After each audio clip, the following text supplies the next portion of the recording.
Now, I just want to clear something up in this video.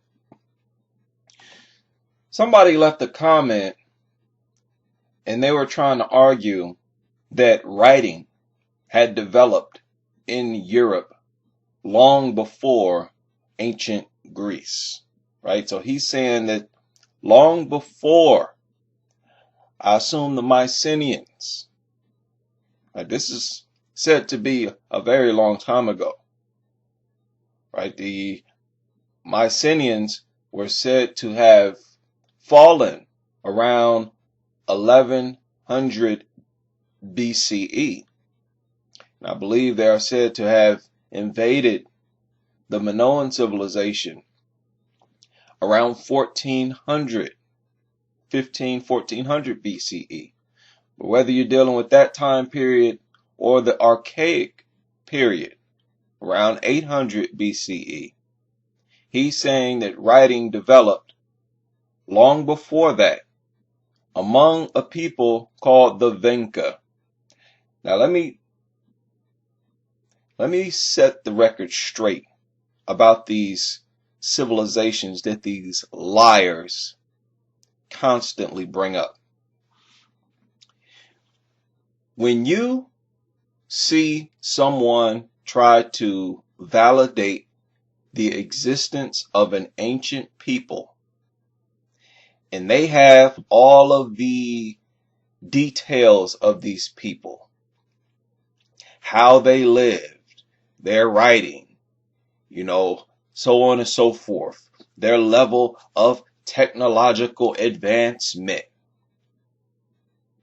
And the only evidence they have to show you is a stupid doll, some little clay figure, and maybe some writing on a little piece of stone. They are bamboozled. It is a lie. You're not going to tell me that you went out and found a little clay figure somewhere and some writing on a little tablet, and suddenly all of a sudden you know everything about these people. You know when they existed. You know what they did in their civilization. These people are talking about like 3, 4, 5,000 years ago. There's no written record about civilizations that long ago. This is what infuriates me about these European scholars, historians, archaeologists. There, far too many of them are outright liars. Liars. You gotta understand, many of them view their profession as involving a lot of creativity. So when they don't have evidence, what do?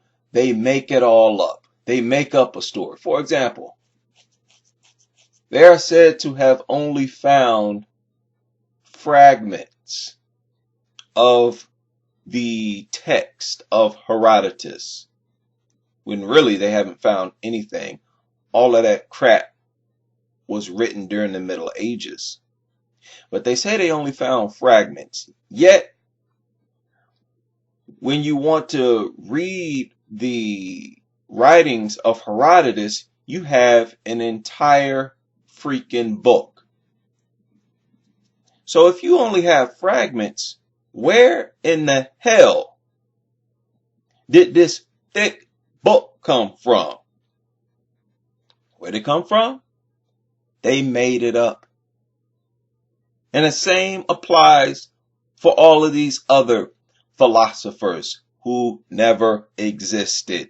That is exactly why you have no primary references for no Plato, no Socrates, no Aristotle. These are all fictional characters who never actually existed. How can you possibly teach this in the universities? And they do. I've taken philosophy. They teach this crap as if it's actual history and have no primary references. You know, that should be illegal. That should be a crime. And I said to my professor, he was going over these philosophies from one of these Greek philosophers. Now, I had done research on Egyptian philosophy and the teachings of the Egyptian priests before I even took the class. For years, I had studied it. And I said, you know, I raised my hand and I said, this sounds exactly like Egyptian mythology or Egyptian philosophy. You know what the professor said? He said, yeah, they took a lot from the Egyptians. Now, we have a problem now. What do you mean they took a lot from the Egyptians? If Plato, Socrates, and these philosophers were said to have lived long before they entered Egypt. First time they are said to enter Egypt was with Alexander around 325 BCE. Is according to their story. So what do you mean? They know the philosophies and borrow philosophies and borrow the concept of multiple gods and all of this from the Egyptians before they even entered Egypt. What are you talking about? Don't give me no jargon about how, well, they may have visited before Alexander. You have no proof of it, so stop. Pump your brakes. You have no proof of it. No evidence of it either. On top of that, the Egyptians did not deal with foreigners like that. They looked down on foreigners. Keep in mind, foreigners did not include the Nubians. The Egyptians did not look at the Nubians as foreigners. They intermarried with the Nubians. They were the same people as the Nubians. Egyptians were really Nubians who lived in what we call now Egypt. And they did not deal with foreigners like that. They would no way would they have seen some foreign caveman who stinks, probably crawling on all fours, who speaks a different language. There is no way on earth the Egyptian priests, who are on the same level, essentially, as the Pharaoh, would have welcomed these disgusting primitive beasts into their sacred temples, taught them the Egyptian language. You gotta understand, they spoke a different language. What the hell are you gonna do if you cross the river to a civilization where no one understands what you're saying? How are you going to eventually end up being taught in their temples philosophy? Get out of here with that nonsense. You got to understand, when you're dealing with these European historians, archaeologists, they are a bunch of liars. I read this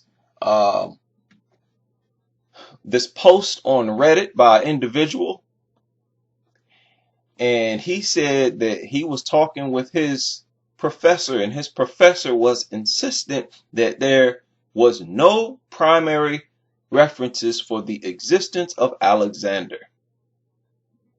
Right? You have professors who out here who will admit it, because there are none.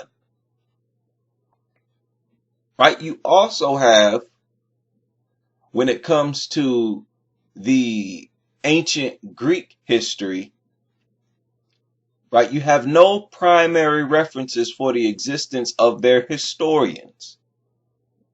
Herodotus, Josephus. These historians are also fictional characters that they have created. And notice, all of their manuscripts, supposedly, and all their writings, all this crap, came after the printing press. right? So they create these fictional characters and they write through the fictional historians, Josephus and Herodotus. Well, Josephus said this. Herodotus said that. When they created all of these historians and the characters who they are trying to legitimize as actual historical figures. But be very careful with these people like the Phoenicians, like the Sumerians, like the Vinca. You know, it kills me how they know the dynasties of the Sumerians, of the Vinca. They know how they declined. They know their lifestyle and all of this when there is no written records. Them people that long ago was not keeping record of no history. So where are you getting this from? You are making it up. These people go out and they find a little clay tablet. And let me correct myself there. They themselves make these tablets. Look at those stupid writing tablets that they found, that they claim that were Sumerian. An endless number of them have been proven to be fake. Right? And here with these Vinca people, what do you have? Yet another little rock, another little tablet with some scribbling on it. Anybody can make stuff like that. You actually trust these people. Be careful when you run across these people trying to say that any group existed when the only evidence they have is a damn clay figure. You know, a couple clay figures and some writing on a piece of a slab or rock or a little clay tablet. That's the only evidence you got. You trying to create an entire civilization on that? People, y'all need to start thinking.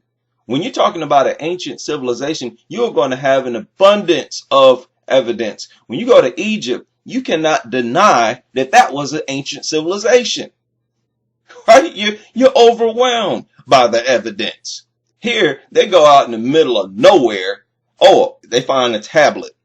Even if they found it, even if it was authentic, you can't create no damn entire civilization where you know their lifestyle, where you know how their economy was run, how you know their dynasties in each dynasty. You got to understand these historians, archaeologists, they make that crap up and then put it out there as real history. And only the gullible idiots, which is the vast majority of people, swallow it. Hook, line, and sinker. Do not try to run that crap on me. I'm not buying it. I'm not buying it. Take your little flimsy clay tablets with your little scribbling on them that really don't mean anything at all. And they kill me claiming to have deciphered all of these ancient tablets and they can figure out their alphabets. It is all nonsense. These people love to project themselves as intelligent. Look at Joseph Scaliger. Understand, when he created chronology, they made a commitment that they would perfect chronology and that they had not only the year of certain events, but they would actually claim to have known the day and the time of day for many of these events. You know full well they did not know that. So what? They're making it up, trying to project themselves as intelligent, as a know-it-all. When you're dealing with these people, you got to understand you're dealing with people who have a superiority complex. And they're trying to project themselves as super intelligent. They are a bunch of idiots. Idiots who don't know a damn thing about history. Because more than 90% of humanity's existence had passed before they even emerged on this planet. How you going to show up a couple thousand years ago or so and claim to tell everybody else in the world about history that stretched far back as 10,000 years. Get out of here. So keep that in mind for all of you who coming across this channel. Don't come to me with no entire book on research about some ancient civilization and some ancient people when all you got is a damn little clay tablet here and there and a couple little clay figures. They always got some little stupid looking clay figures. Get the hell out of here.